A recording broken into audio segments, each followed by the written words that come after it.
Nayo ndudu ya Athuri a Dholuo ni makomithitie unyitani wa migwate na njuragano cia andu ethi guku bururi-ini makiuga ni ugwati munene kuri bururi na magethie na mbere makiaria mari guku Nairobi. Ndudu ino yugite gikuo kia Ojwang ni kirehete ruo ruingi kuri ruriri makiuria thirikari gwetha kihoto na kwarira makinya marumu niguo kugiririria ciiko ta ici kuoneka. Oho ni moriti ya Kenya ukorwo na thayo na urumwe magikumithia mirurungano iria iracungiriria wanangi wa indo cia muingi.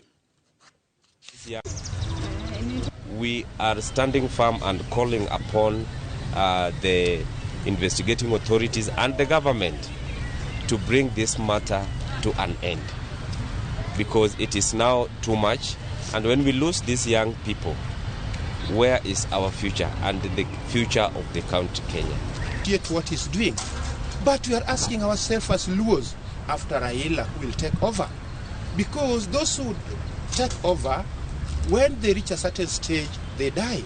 Ujambubaye died, Musando died, Uko died, Oya died, right? Now Ojwang also died.